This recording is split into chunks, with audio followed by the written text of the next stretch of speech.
নমস্কার বন্ধুরা, আজকে আমি তোমাদের জন্য নিয়ে এসেছি অ্যাডেনিয়ামের অক্টোবরের ফার্টিলাইজিং প্ল্যান। মানে কি কি সার দেবো, অনলি ফার্টিলাইজিং প্ল্যান। তো চলো শুরু করা যাক।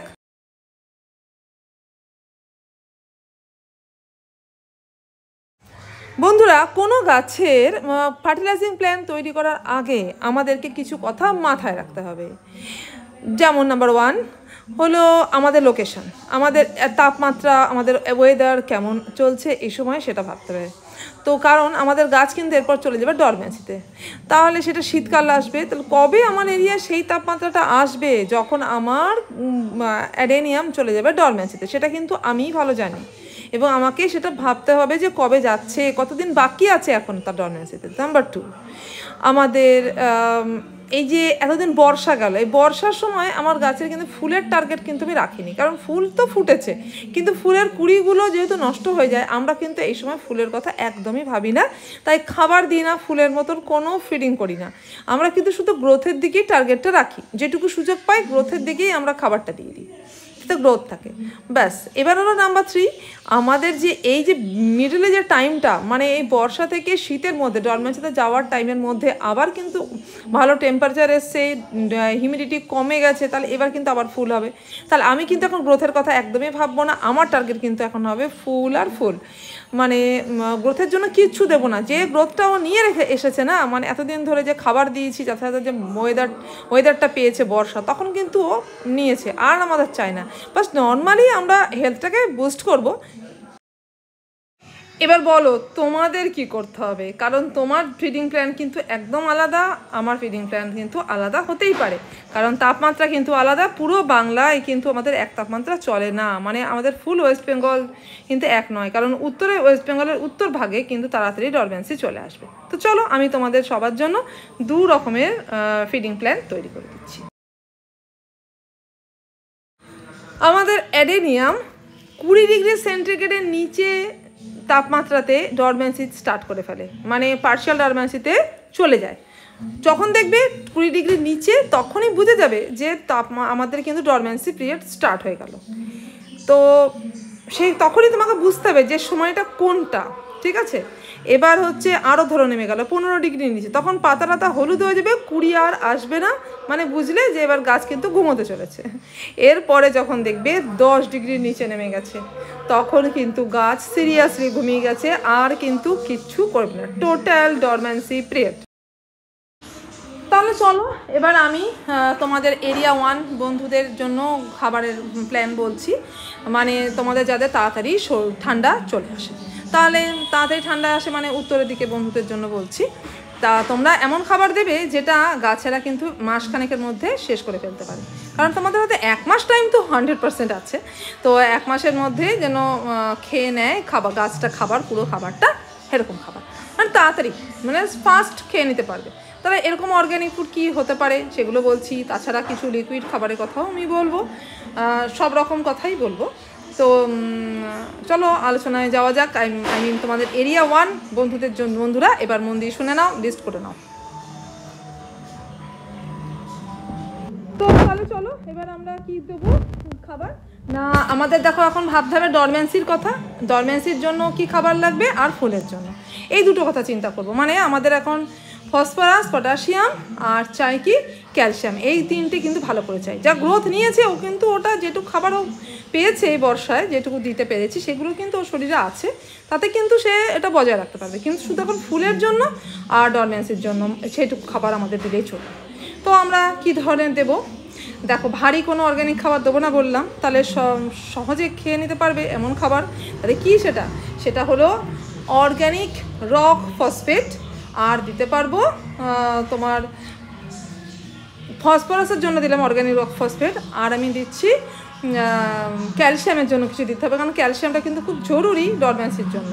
তো ক্যালসিয়ামের জন্য আমি কি দেবো না, ক্যালসিয়াম নাইট্রেট, যেটা খুব তাড়াতাড়ি গাছ কিন্তু নিয়ে নিতে পারবে। তাহলে এই দুটো খাবার দিলেই কিন্তু এদের চলবে। তা কতটা করে দেবো সেটাও জানতে হবে। তো চলো একটা গাছ দেখাই তোমাদেরকে, যে কীরকম গাছের জন্য কীরকম দিলে ভালো হবে, তোমাদের একটা আইডিয়া হয়ে যাবে। চলো দেখাই। হ্যাঁ, এই যে এই গাছটা দেখো, এটা এরকম ছোটো টবে আছে, 5 ইঞ্চি মতো এরকম টপ, তো তুমি হাফ চামচ নেবে, চায়ের চামচের হাফ চামচ খাবার নিয়ে ব্যাস দিয়ে দেবে।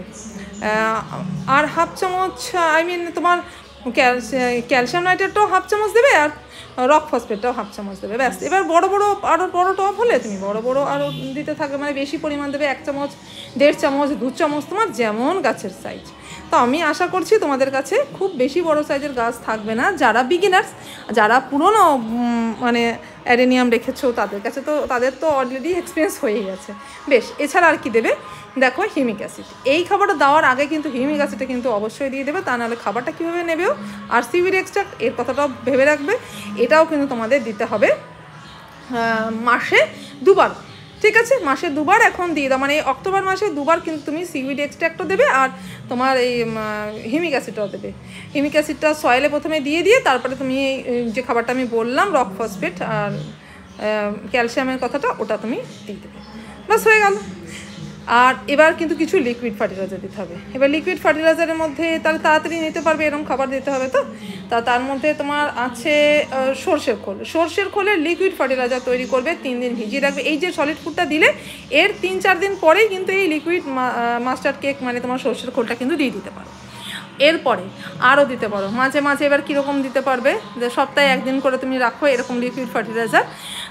এটা হচ্ছে পেঁয়াজের খোসার একটা লিকুইড ফার্টিলাইজার, তাছাড়া কলার খোসা, এগুলো জলে ভিজিয়ে লিকুইড ফার্টিলাইজার করে তুমি দিয়ে দেবে। এগুলো আমি বানানো যদি তোমরা না জানো তো দেখিয়ে দেবো আমি আবার, কীভাবে করতে হয়, কতদিন রাখতে হয়, বেস্ট ওয়ে কী আছে আমি তো তৈরি করব, তখন তোমাদের সাথে শেয়ার করব, ঠিক আছে? ব্যাস হয়ে গেল। এবার তোমাদের এই ফার্টিলাইজিং প্ল্যানে কিন্তু তোমরা চলো, পুরো মাসটা তোমাদের ডরমেন্সি এসে যাবে। তখনকার কথা আবার সামনের মাসের কথা আমি সামনে আবার বলবো। তো এই মাসের অক্টোবরের জন্য তোমাদের জন্য কমপ্লিট। ব্যাস, এবার কিন্তু আমরা চিন্তা করব আমাদের কথা। তো আমাদের এরিয়ায় কিন্তু টেম্পারেচার এখন অনেক থাকবে, আমাদের এখন কিন্তু 2 মাস পর্যন্ত গাছটা ফুল ফুটাবে, আর সাথে কিন্তু বাড়তেও থাকবে। তাহলে এবার আমরা চিন্তা করব আমাদের ফুলের কথা, একটুখানি কিন্তু বেশি দিন থাকতে পারবে খাবারটা মাটিতে, সেরকম খাবারও কিন্তু আমরা দিতে পারি। তো চলো আমাদের কথা শোনা যাক। দেখো আমি থালি নিয়ে চলে এসেছি, মানে হলো আমরা যেমন রেস্টুরেন্টে গিয়ে থালি খাই না, ঠিক সেরকম থালি। মানে আমার এবার গাছের জন্য এই সময় কি কি লাগবে সেই নিয়ে আমি সম্পূর্ণ রুটিন খাবার দাবার নিয়ে এসে গেছি। এবার তোমাদের যদি 2-1টা খাবার আছে, যেটা একটা খাবারই আছে এরকম, তোমাদের যদি না থাকে চলে যাবে। আমাকে দেখো, যেমন ধরো এই ভার্মি কম্পোস্ট, এই ভার্মি কম্পোস্টটা কিন্তু তোমার না দিলেও চলে। ভার্মি কম্পোস্ট কিন্তু আমাকে দিতেই হবে, কারণ আমার যে সয়েল মিডিয়া মানে পটিং মিডিয়াটা না একদম নিউট্রিশনবিহীন, মানে সিন্ডার চারকোলে করেছে, তাই এর কাছে কিন্তু কিচ্ছু নেই, সব চলে গেছে। মানে আর যেটুকু দেওয়া ছিল সেটুকু কিন্তু বয়ে নিচে বেরিয়ে চলে গেছে। বৃষ্টিতে প্রচুর হয়েছে, তাহলে সেখানে আর মাটিতে থাকে। তো আমি কিন্তু এর ওপরে একটু বালি ছড়িয়ে নিচ্ছি প্রথমে, তারপরে কিন্তু খাবারটা দেবো। তোমাদের দেখাবো খাবার দেওয়ার সময়, দেখতে পাবে বালি ছড়িয়ে দিই, কেন দিই দেখাবো, সেটাও দেখাবো। চলো প্রথমে কি আছে দেখে নাও। এটা হলো ভার্মি কম্পোস্ট, আমরা হাফ মুঠো ভার্মি কম্পোস্ট নিয়েছি, ঠিক আছে? আমি পরিমাণটা ওইভাবে দেখাচ্ছি, হাফ মুঠো ভার্মি কম্পোস্ট। তার সাথে তুমি দেবে, দেখো এইটা হলো এই যে এই খাবারটা বলছিলাম না হলেও চলে, এই যে সোনালি সোনালি বল বল ছোটো ছোটো দেখতে পাচ্ছ না, মাইক্রোনিউট্রিয়েন্টসের একটা মাইক্রোনিউট্রিয়েন্টসের বল, হাফ চামচ। আর এবার দিতে পারো নিম কেক মানে হচ্ছে নিমখোল, 2 চামচ দেবে। আমি কিন্তু 2 চামচ নিয়েছি, হাফ মুঠোর সাথে 2 চামচ নিমখোল। আর দিয়েছি আমি স্টিম বোন মিল, এই সময় কিন্তু স্টিম বোন ডাস্টটা কিন্তু ব্যবহার করব। আমি কিন্তু এমনি বোন ডাস্ট ব্যবহার করব না, স্টিম দেব, ঠিক আছে? এটা দিলে গাছ তাড়াতাড়ি নিতেও পারে, ডাস্ট ফর্মে আছে বলে। আর স্টিম নেব কেন না, ফাঙ্গাল ইস্যু যাতে ভয় না থাকে, যদি থেকে যায় মাটির মধ্যে ডরমেন্সির আগে পর্যন্ত, তাহলে কিন্তু আমার কোনো ক্ষতি হবে না, ঠিক আছে? এবার আমি দেখো আরও দেখাচ্ছি খাবার, কারণ বোন মিলটা কিন্তু থেকে যায় বেশ কিছুদিন, সেই জন্য। আর দিচ্ছি ইপসাম সল্টটা অবশ্যই দিতে হবে। দেখো পাতার অবস্থা চিন্তা করো, পাতাগুলো একদম পুরো ডাল হয়ে গেছে আমার, কারণ বললাম যে নিউট্রিশন মোটেই নেই এত বৃষ্টিতে, তো আমাকে অবশ্যই দিতে হবে। ফুলের কালার আসবে ভালো, আর পাতার কালারটা ভালো আসবে, পাতার ক্লোরোফিল ভালো তৈরি হবে, তাহলে অবশ্যই এটাকে স্কিপ করা যাবে না, এটা কিন্তু দিয়ে দেবে। এপসাম সল্ট এখানে দিয়ে দেবো। এপসাম সল্ট কিন্তু 1 চামচ দিচ্ছি, ঠিক আছে। আর এবার কী দেবো দেখো, এবার দিচ্ছি কাঠের ছাই। হ্যাঁ, কাঠের ছাইটা তুমি যদি জোগাড় করতে না পারো তাহলে তুমি কলার খোসা ডাস্ট করেও দিতে পারো, তবে আমি বলবো কলার খোসা ডাস্ট না দিয়ে তুমি কাঠের ছাই দাও। আরে কাঠ, পুরোনো কাঠ নিয়ে জ্বালিয়ে ছাই করে নাও না, আমি তো ওভাবেই করিনি। আমি কোথায় পাবো তাছাড়া কাঠের ছাই? পুরোনো কাঠ জোগাড় করে পুড়িয়ে নিয়েছি। আর এটা নেবে চায়ের চামচের 1/4, মানে 4 ভাগের 1 ভাগ নেবে, ঠিক আছে। এটা কি করবে বলো তো, ওই যে কাঠের ছাইটা পটাশিয়ামের যোগান দেবে ফুলের জন্য, আর তোমার মাটিটাকে পিউরিফাই করবে। তাছাড়া এই সময় যে পিএইচ ব্যালেন্সটা, যেটা সব অ্যাসিডিক হয়ে যায় সব মাটিগুলো, সেটা কিন্তু একটু নিউট্রাল করতে ও সাহায্য করে, মানে আমাদের যতটা চাই সেটাতে আবার ফিরিয়ে আনতে সাহায্য করে, ঠিক আছে।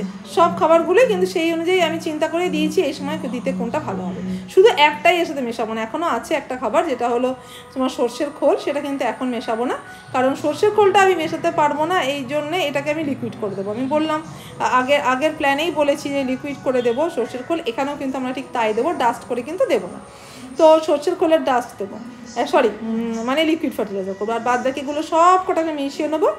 নিলে কী হবে, এই খাবারগুলো দিলে তোমার গাছের একটা ব্যালেন্স ফুড হয়ে গেল, মানে যেটা হেলথটাকেও বুস্ট করবে, ভালো রাখবে, আর তার সাথেও তোমার ফুলটাকেও কিন্তু ফোটাতে সাহায্য করবে। দেখো এই যে সর্ষের খোলগুলো দানা দানা আমি রেখেছি কেন না, তোমাদের দেখানো, যাতে বুঝতে পারো তোমরা যে কোনটা সর্ষের খোল। আমি এরকমই পেয়েছি, একেবারে চাং সর্ষের খোলটা পাইনি, আমাদের এখানে এরকমই পাওয়া যায়, তো ঠিকই থাকে, আমি দেখেছি, খারাপ নয়, যে ভেজাল দেওয়া থাকে এরকম নয়, ভালো থাকে সর্ষের খোলটা। তো আমি এভাবেই ব্যবহার করে থাকি, আমি লিকুইড গুলেই দেবো, চিন্তা নেই। তো চলো এবার তোমাদের অ্যাপ্লিকেশন দেখাই আমি কী করে এই সলিড ফুডটা গাছে ব্যবহার করি। দেখো এবার নিয়ে এসেছি, সর্ষের খোলটাকে সরিয়ে রেখে দেবো, একটু সাইডে রেখে দিচ্ছি, দিয়ে বাদবাকিগুলো মিশিয়ে নিচ্ছি। বললাম যে এটা লিকুইড ফার্টিলাইজার করবো, তাই জন্য। তো দেখো সব মিশিয়ে দিচ্ছি। আচ্ছা এবার দেখো আমি তোমাদের একটা জিনিস দেখাই, দেখতে দেখতে তোমরা শুনতে থাকো আর আমি খাবারটা মেশাই। দেখো আমি দেখো যে গাছটাই আমি দেবো না, তার মাটিতে দেখো পুরো বালি দিয়ে আমি মালচিং করে দিয়েছি। কেন বলো তো? বালি দিয়ে মালচিং করার কারণ হচ্ছে যে আমি যে খাবারটা দেবো না, সেটা তো ডাস্ট ফর্মে আছে, এই ডাস্টটা কিন্তু যেই জল দেবো ফট করে বেরিয়ে যাবে মাটি থেকে, মানে আমার পটিং মিডিয়া থেকে বেরিয়ে চলে যাবে। তার কারণ হচ্ছে আমার প্রচণ্ড ওয়েল ড্রেন মিডিয়া, এত ওয়েল ড্রেন মিডিয়াতে না কোনো খাবার, মানে ডাস্ট ফর্মের কোনো খাবার থাকে না, এইসব মিডিয়াতে না শুধু লিকুইড ফার্টিলাইজারই বেস্ট। তবে হ্যাঁ আমি এই সময় একটু দিচ্ছি, কারণ বর্ষার পরে একদম নেই তো কিছু খাবার, সেই জন্য আমি গাছটাতে চারিদিক দিয়ে একটু খাবার দিয়ে দিচ্ছি। ফুলও আসবে এই সময়, যেটা গ্রোথ নিয়েছে গাছটাতে, এখন নিউট্রিশনের অভাব আছে, তো সেইটাকে ফুলফিল করে দিচ্ছি, তাই জন্য একটু দিতে হবে। এই দেখো আমি দানা, এই যে গ্রানিউলার যে মাইক্রোনিউট্রিয়েন্টটা নিয়েছি, এটাকে আবার ভেঙে দিতে হতো, আমি ডাস্ট করেই দিই, কথা বলতে বলতে ভুল করে মিশিয়ে ফেলেছি, যাকে পরের বার আবার ঠিক করে দেওয়া যাবে।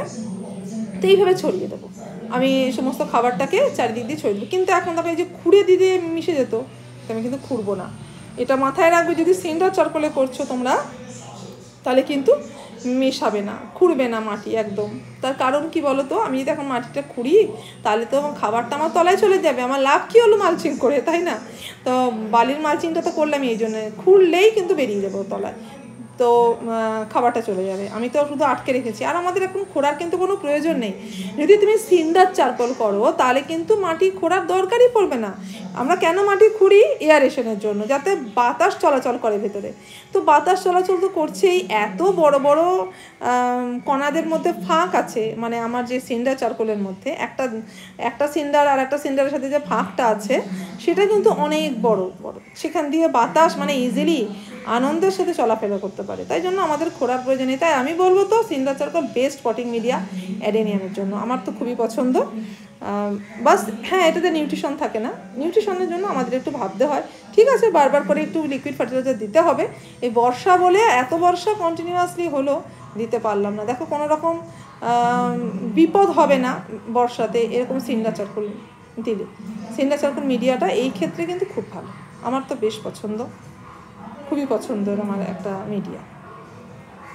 তো চলো এবার এরপরে আমরা জল দেবো, ওই দেখো ফোয়ারা দিয়ে জল দেবো, মানে আস্তে আস্তে যাতে জলটা অল্প পড়ে। আজকে দেবো না, এখন আমি দেবো না জল, যেহেতু জল আছে গাছের মধ্যে, আমি জাস্ট দিয়ে রেখে দিলাম। এরপরে কালকে আমি সকালবেলাতে আবার এটার উপরে জল দেবো, এবং ধীরে ধীরে দেবো জলগুলো, মানে অতিরিক্ত জল দেবো না। এবার কেমিক্যাল ফার্টিলাইজারের কথা। তো চল, কেমিক্যাল ফার্টিলাইজার আমরা দু রকম এরিয়া, মানে এরিয়া 1 আর এরিয়া 2 দু জায়গাকার দর্শকদের জন্য একই। কারণ হচ্ছে যে এটা এমন খাবার নয় যে মাটিতে থেকে যাবে, আমাদের ভাবতে হবে না যে কবে ডরমেন্সি আসবে তার আগে মানে আমার ব্যবহার হয়ে যেতে হবে, এরকম না। গাছ দেবো আর গাছ ইউজ করে নেবে। এই জন্যই তো কেমিক্যাল ফার্টিলাইজার এই অ্যাডেনিয়ামের জন্য আমার ভালো লাগে, আর বিশেষ করে সিন্ডার চারকোল হলে তো আরও ভালো লাগে। তো সেটা তো আমি দিই, আমি সারা বছর ওটাই দিয়ে থাকি। তো দেখো এবার কেমিক্যালি দিতে হবে, কিভাবে দেব আমি, কোন গাছের জন্য কীরকম দেবো। যেমন ধরো এখন আমরা গাছের জন্য লো নাইট্রোজেন খাবার দেবো, মানে যারা বড় গাছ তাদের জন্য আমরা লো নাইট্রোজেন ফুড দেবো। আর যারা বেবি প্ল্যান্ট ছোটো ছোটো গাছ তাদের জন্য ব্যালেন্স এনপিকে দেবো, মানে 19-19-19। চলো দেখায় কীরকম ধরনের বেবি প্ল্যান্টের কথা আমি তোমাদের বলছি। কারণ ওদের কিন্তু আমাদের শুধু গ্রোথ চাই, এখন কিন্তু ফুল চাই না আমি এই গাছ থেকে, তাই জন্য আমি শুধু এর গ্রোথের জন্য ভাবছি, এবং ওই জন্যেই আমি ওর ওই রকমই ফুড দিচ্ছি। আর এটা এটা দিলে কী হবে, গাছটা তোমার এই যে এখন যে গরমটা আছে এই এতটা সময় গরমটাতে কিন্তু গাছটা কিন্তু ভালো গ্রোথ নিয়ে নেবে। গাছে কিন্তু আর কোনো রকম মানে থেমে যাবে না এখন গ্রোথটা, এখন কিন্তু গ্রোথটা নেবেও শীত আসা পর্যন্ত। বেবি প্ল্যান্টের উপরে আমি পরে একটা ভিডিও করব যে তাদের সম্পূর্ণ ফার্টিলাইজিং প্ল্যান দেবো, কিন্তু আজ শুধু বড় প্ল্যান্টের জন্য বলবো, মানে যেগুলো ম্যাচিওর প্ল্যান্ট হয়ে গেছে। তো এদের আমার এখন ফুল চাই, তাই তো তাহলে এবার আমি এদের নাইট্রোজেনটা স্কিপ করে দেবো, এমন একটা ফার্টিলাইজার প্ল্যান দেবো যেখানে থাকবে ফসফরাস আর পটাশিয়ামের আধিক্য থাকবে, মানে বেশি ফসফরাস বেশি পটাশিয়াম দেবো। তো এনপিকে দেবো কি 0-52-34 আর 0-0-50, ব্যাস এই দুটো আমি ব্যবহার করব। একটা অল্টারনেটিভলি ব্যবহার করব, মানে আমি সপ্তাহে ব্যবহার করি। তার কারণ হচ্ছে যে আমি কিন্তু খুব কম পরিমাণে দিই, 1 গ্রাম, অনলি 1 গ্রাম, মানে 1 চিমটি 1 গ্রাম পার লিটারের হিসাবে আমি গুলবো, আর প্রত্যেক সপ্তাহে দিয়ে দেবো। এক সপ্তাহে দেবো 0-52-34, নেক্সট সপ্তাহে দেবো 0-0-50। তো এই দুটোকে অল্টারনেটলি আমি ব্যবহার করব। একবার এটা দেবে একবার ওটা দেবে, এইভাবে দিতে থাকো পুরো অক্টোবর মাসটা পর্যন্ত। ব্যাস, তাহলে কি লাভ বলো তো আমাদের, এটা পাতাও দেবে মাটিতেও স্প্রে করবে, এটাতে কি সল্ট জমা হবে না। মানে মাটিতে যদি আমি 2 গ্রামে দিই তার থেকে যদি 1-এ দিই, বেশি ডাইলিউট করে দিই, তাহলে সল্ট কিন্তু জমা থাকে না মাটিতে। এই ক্ষেত্রে কিন্তু মাটির ক্ষেত্রে কিন্তু খুব ভালো। সিন্ডার চারকোল তো তবু ওয়াশ আউট করে বের করে দেওয়া যায়, কিন্তু মাটি থাকলে বা অন্য আরও যেমন কোনো জিনিস যেটা মাটি জল ধরে রাখে এরকম কম্পোনেন্ট থাকলে তার মধ্যে কিন্তু সল্টটাও জমা থেকে যায়। তো আমি সেটা ওই জন্য দিই না, সেই জন্য আমি একটু বেশি ডাইলিউট করে ব্যবহার করি, ঘন করে করি না। ঠিক আছে, তো চলো আজকের পর্যন্ত মতো এইটুকুই ছিল। আর কেমন লাগলো ভিডিওটা অবশ্যই বলবে, ভালো লাগলে লাইক করবে, কমেন্ট করবে, শেয়ার করবে, আর সাবস্ক্রাইব করে আমার পাশে থাকবে। Breathe green with oxygen corner. Thank you. Bye bye friends. Happy gardening.